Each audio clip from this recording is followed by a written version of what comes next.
우리가 함께 볼 하나님의 말씀은 누가복음 7장 1절에서 10절까지의 말씀입니다. 누가복음 7장 1절에서 10절까지의 말씀을 제가 봉독하도록 하겠습니다. 그리고 9절과 10절은 함께 읽도록 하겠습니다.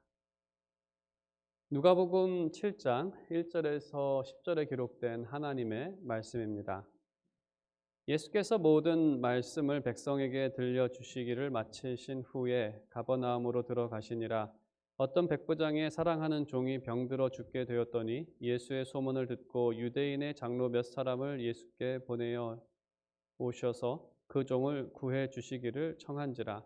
이에 그들이 예수께 나와 간절히 구하여 이르되 이 일을 하시는 것이 이 사람에게는 합당하나이다. 그가 우리 민족을 사랑하고 또한 우리를 위하여 회당을 지었나이다 하니 예수께서 함께 가실새 이에 그 집이 멀지 아니하여 백부장이 벗들을 보내어 이르되 주여 수고하시지 마옵소서. 내 집에 들어오심을 나는 감당하지 못하겠나이다. 그러므로 내가 주께 나아가기도 감당하지 못할 줄을 알았나이다.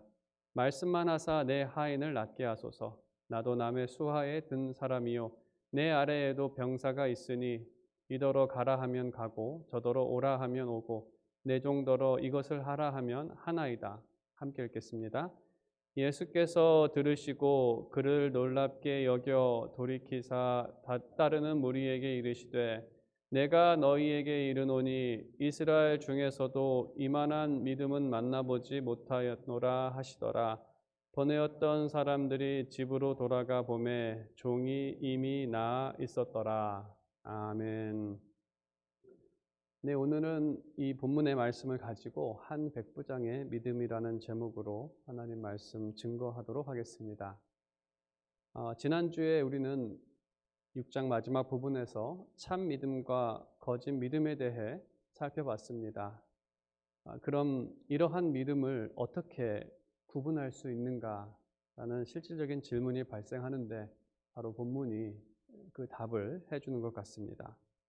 전에도 제가 한번 말씀드린 내용 중에 요즘에 그 가짜 명품 가방이 너무나 잘 만들어서 진짜 명품과 가짜를 구분할 수 없을 정도로 이 가짜 명품 가방을 잘 만듭니다. 하지만 이 두 가지를 구분하는 방법은 비가 오는 날 구분할 수가 있는데 비가 오는 날 진짜와 가짜는 나눠집니다. 비가 갑자기 내리기 시작하면 진짜 명품 가방을 가진 사람은 그 가방을 몸에 품고 달려갑니다. 하지만 가짜 명품을 가진 사람은 그 가방을 머리에 쓰고 달려갑니다. 진짜와 가짜는 그냥 눈으로 보면 알 수 없지만 그것을 갖고 행동하는 사람을 통해서 저 사람이 가진 게 진짜 명품 가방인지 가짜 명품 가방인지 알 수가 있다는 것이죠. 참 믿음 그리고 거짓된 믿음, 참 신앙과 거짓된 신앙은 그들의 고백으로는 참 알기가 힘듭니다. 두 부류 다 예수님을 주로 고백하고 입술로는 주님을 찬양하고 어쩌면 주일도 빠지지 않고 예배를 드리는 사람일 수도 있을 것입니다. 하지만 예수님께서 하신 말씀처럼 주여 주여 하는 사람마다 천국에 들어가지 못한다는 그 말씀을 보았을 때 분명히 참 신앙이 있고 거짓 신앙이 있는 것을 알 수 있습니다. 그러면 이 신앙을 어떻게 구분할 수 있는가? 오늘 본문에서는 두 종류의 신앙의 모습이 등장을 합니다. 한 신앙의 모습은 유대인의 장로들의 신앙의 모습이고 또 한 모습은 한 백부장의 믿음, 신앙의 모습입니다. 그럼 오늘 본문에서 그들의 신앙이 어떻게 구분돼서 나타났는지 함께 살펴보도록 하겠습니다. 1절에 기록된 것처럼 주님께서 갈릴리에 있는 가버나움에서 사역하실 때 있었던 일입니다. 가버나움은 예수님의 사역의 중심지이기도 하십니다. 2절에 보게 되면 그곳엔 한 백부장이 살고 있었습니다. 백부장은 100명의 군사를 거느린 사람인데 백부장이 되려면 또 로마 시민이어야 합니다. 그래서 이 사람은 로마 시민이고 100명의 군사를 거느린 사람입니다. 영향력 있는 사람입니다. 본문을 통해 짐작할 수 있는 것은 식민지 백성인 유대인들에게도 호의적이었던 사람입니다. 장로들의 고백을 통해서 알 수 있는 사실입니다. 2절에 기록된 것처럼 그에게는 사랑하는 종이 있었습니다. 한국어 번역 중에 새 번역에는 소중한 종으로 번역하고 있습니다. 사실 소중한 종이 더 나은 번역인 것 같습니다. 짐작할 수 있는 것은 그 종은 유능한 일꾼으로서 백부장과 다른 군사에게 존경을 받았던 또 유능했던 그러한 종인 것으로 짐작됩니다. 그 종이 병으로 인해서 곧 죽게 되었습니다. 그때 3절에 기록된 것처럼 예수님에 대한 소문을 듣게 되었고 그는 유대인의 장로들을 청해서 보내서 주님께 구해줄 것을 간청하게 됩니다. 이 본문에서 유대인 장로를 통해 병고침을 간구하게 된 이유를 당시 배경에서 설명을 해드리면 6절에서도 자기가 자격이 안 돼서 가지 못했다라고 말씀을 하고 있는데 그 의미는 이것입니다. 당시에 유대인들은 이방인의 집에 들어가면 부정해진다고 생각을 했습니다. 그래서 이방인의 집에 들어가지 않았습니다. 사도행전을 보게 되면 대표적으로 사도 베드로가 백부장 고넬료 집에 가는 것이 유대인들에게는 정말 큰 사건이었습니다. 그래서 하나님께서 이상을 보여주시면서 들어가도 된다고 가도 된다는 것을 확신을 시켜줄 만큼 유대인들이 이방인의 집에 들어가는 것은 좀 금지되었던 일 중에 하나입니다. 그래서 본문에서 짐작할 수 있는 것은 유대인에게 호의적이었던 백부장은 아무리 식민지 백성이라 하더라도 그들의 관습을 무시하지 않았다는 것입니다. 그래서 본인이 우리 자신의 집으로 오게 하는 것이 아니라 장로들을 대신 청하게 된 것입니다. 하지만 반대로 유대인의 장로들은 이러한 관습을 무시했습니다. 그래서 예수님을 모시고 백부장의 집에 들어가려고 했었습니다. 오히려 백부장이 그러한 사실을 알고 친구를 급히 보내서 예수님을 말리는 일이 발생합니다. 좀 뭔가 뒤바뀐 상황이죠. 사실 예수님의 입장에서 생각해 본다면 사람을 살리기 위해 이방인의 집에 가는 것에는 거리낌이 없는 분이십니다. 예수님은. 주님은 안식일 규례를 범하면서까지도 사람을 도우셨던 분이십니다. 거리낌은 당연히 없으십니다. 제가 안식일 규례를 범했다는 것은 하나님께서 정한 율법을 범하셨다는 것이 아니라 유대인들이 덧붙인 규례들을 말하는 것이고 사실 그것은 유대인들 스스로 만들어낸 규례들입니다. 그 규례들을 범했다는 것입니다. 주님의 긍휼은 유대인의 규례보다 병자의 치유를 더 중요하게 생각하게 되는 주님의 긍휼은 그렇습니다. 병자의 치유가 우선인 것입니다. 그럼 우리는 이러한 질문을 던져볼 수 있습니다. 그럼 유대인의 장로들도 주님과 같은 긍휼의 마음으로 자신들의 관습까지 어기면서 백부장을 도운 것일까? 그것이 이 본문이 우리에게 던지는 질문 중에 하나입니다. 과연 그들에게도 예수 그리스도와 같은 긍휼의 마음이 있었을까? 5절 기록을 보게 되면 왜 이 사람을 도와주어야 하는지에 대한 유대인 장로의 이유가 기록이 되어 있습니다. 도와주어야 하는 이유는 그가 우리 민족을 사랑하고 또한 우리를 위하여 회당을 지었나이다. 그가 우리나라를 사랑하고 우리를 위해 회당을 지어줬기 때문에 이 사람을 도와주어야 합니다. 라고 하는 것이죠. 이 말을 당시 사회 구조에서 생각해야 바르게 이해할 수 있습니다. 이게 어떤 의도에서 한 말인지에 대해서. 당시 로마 사회에는 좀 중요한 그런 관계 중에 하나가 바로 후원자와 의뢰인 관계라는 것이 있었습니다. 영어로는 patron and client라는 관계입니다. 이 관계에서 후원자는 보통 부와 영향력을 갖고 있는 사람입니다. 그리고 이 관계 속에서 의뢰인을 보호하고 그 의뢰인의 출세를 돕습니다. 그리고 의뢰인은 후원자의 여러 심부름을 합니다. 역사적 예를 들어서 말씀을 드리면 이러한 연구 결과가 있는데, 본디오 빌라도가 유대 총독이 된 것은 그의 후원자가 세제너스라는 사람이었기 때문입니다. 세제너스라는 사람은 왕의 신복으로서 근위 대장이었습니다.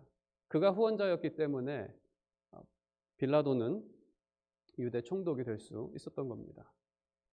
당연히 지금처럼 정보가 없었던 시대이기 때문에 누구를 고용하거나 누구를 임명할 때에 사실 주변에 있는 사람들의 말을 들을 수밖에 없는 사회적 구조였습니다. 그래서 당시에는 이 주고받는 것, 기브 앤 테이크라고 하죠. 이 주고받는 것이 당연시 되었던 사회였고, 또 출세와 성공을 위해 후원자와 좋은 관계를 위해 노력했던 시대였습니다. 그리고 그것을 당연시하게 여겼던 사회였습니다.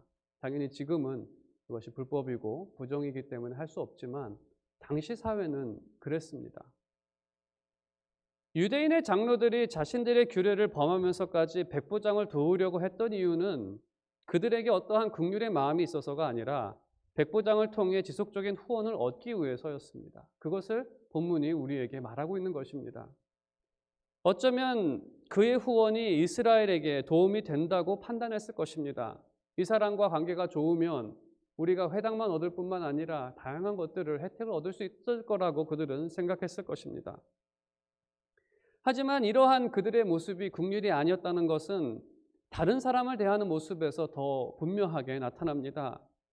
그들이 죄인과 세리를 대하는 모습은 정말 대조적으로 등장을 합니다. 누가복음을 보게 되면 그들은 죄인과 세리에게는 철저하게 선을 그었던 사람입니다. 도움이 안 되는 사람들. 그래서 그들과 함께 교제하시는 주님을 부정하다고 비난까지 했던 사람들입니다. 우리는 분명히 그들의 어떤 전체적인 모습을 통해서 이 백부장을 도우려는 것이 그렇게 순수한 긍휼의 목적이 아니라는 것을 알 수가 있습니다. 이 말씀을 기록이 된 것은 바로 이전에 누가복음 6장 33절에서 예수님이 이러한 말씀을 하셨기 때문에 예수님은 이러한 그들의 모습을 지적하셨습니다. 이렇게 기록되어 있습니다. 너희가 만일 선대하는 자만을 선대하면 칭찬받을 것이 무엇이냐? 죄인들도 이렇게 하느니라. 본문은 이 말씀에 대한 그 설명을 우리에게 하고 있는 것입니다. 그들은 6장에서 말하는 선대하는 자만을 선대했던 사람들입니다. 그리고 이러한 선대는 죄인들도 하는 일이고 칭찬받을 일이 아니라는 것을 예수님께서 말씀하십니다.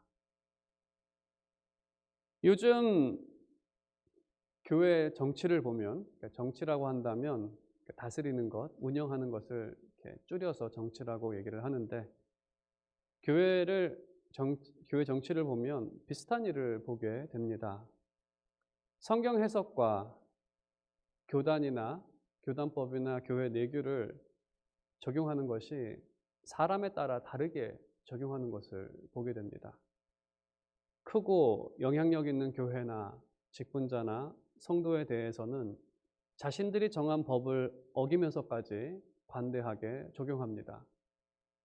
반대로 작고 힘없고 더 나아가 미움을 받는 교회나 성도에 대해서는 아주 철저하고 엄격하게 적용을 합니다.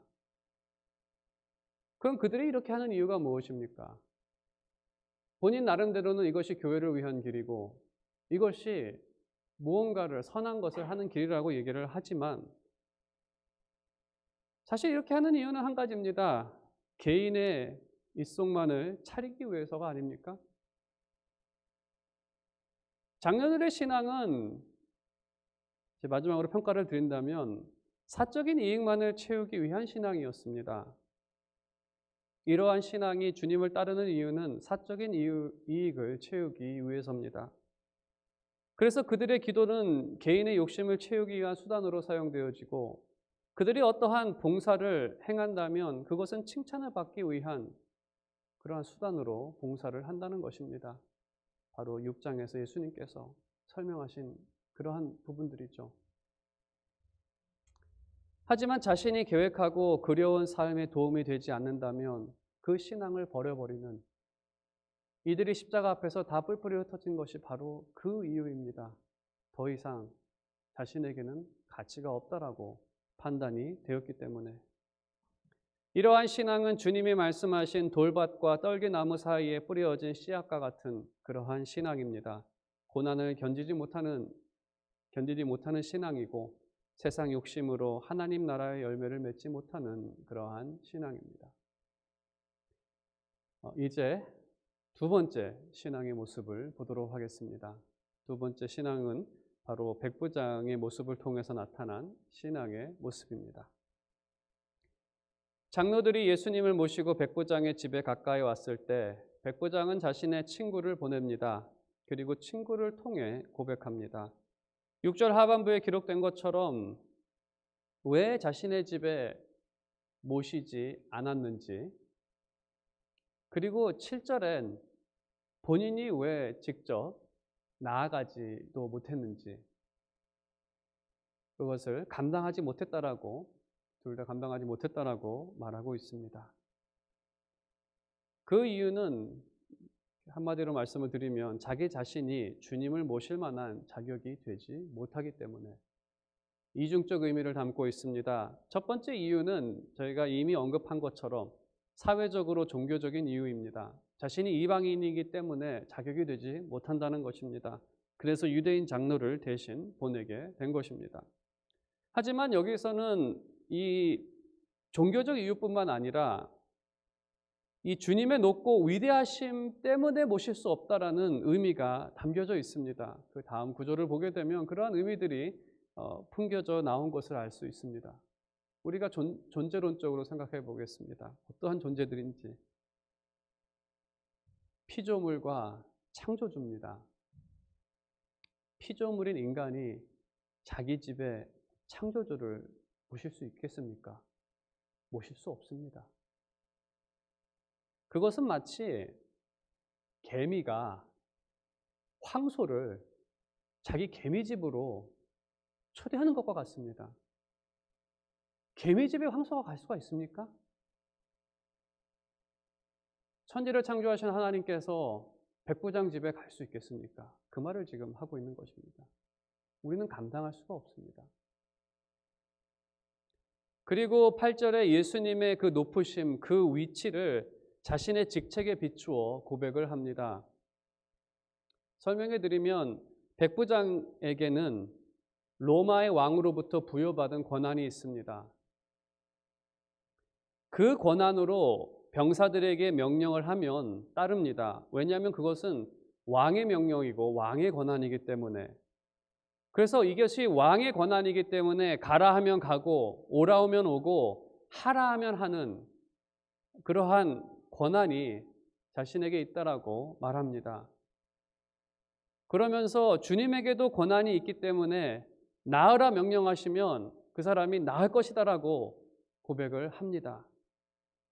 그러면 백부장이 생각하는 주님의 권한은 어떠한 권한입니까? 나으라 하면 낫는 권한, 그것은 절대적 권한입니다. 모든 것이 순종하는 절대적 권한은 오직 창조주 하나님만이 갖고 계시는 권한입니다. 하나님께서 말씀하시면 정말 그대로 이루어집니다.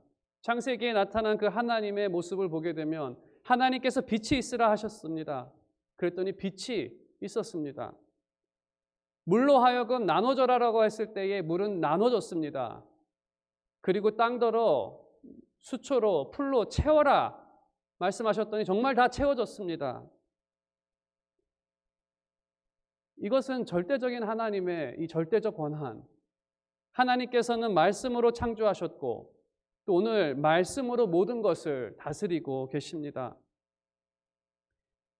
그 하나님의 권한이 바로 예수 그리스도에게서 발견된다는 것입니다. 예수님께서 이러한 권한으로 질병을 꾸짖으셨을 때에 그 질병이 떠납니다. 정말 말을 듣습니다. 예수님께서 폭풍우를 꾸짖을 때 그 폭풍우가 잠잠해집니다. 백부장은 예수님께서 행하신 이러한 일들을 듣고 본 것도 아닙니다. 누가 얘기해 준 겁니다.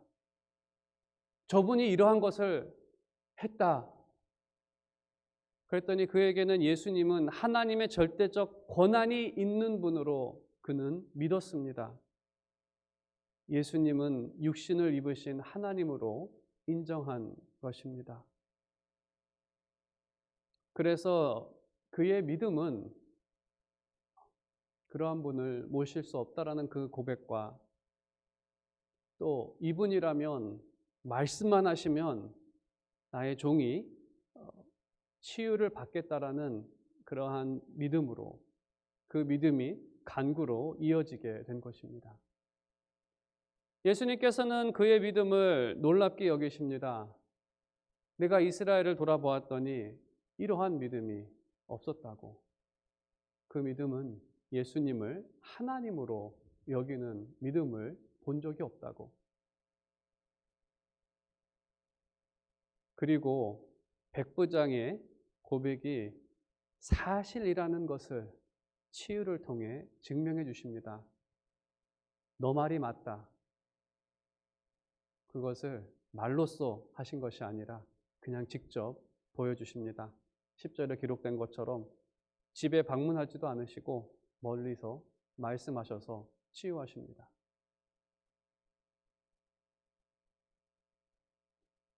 그것이 우리 주님이십니다.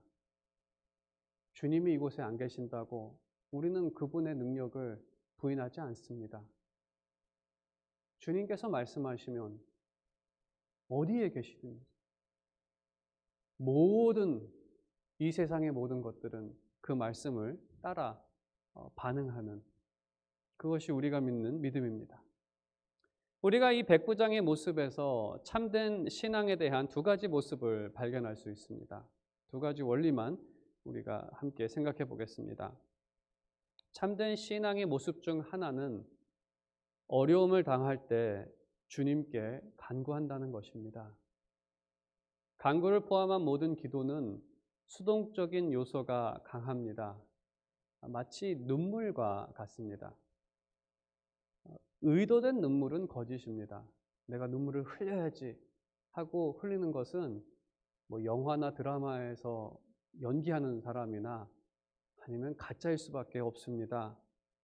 슬프거나 너무 기쁠 때 눈물은 납니다. 이것은 자연적이고 또 수동적인 것, 의도된 것이 아니라는 것입니다.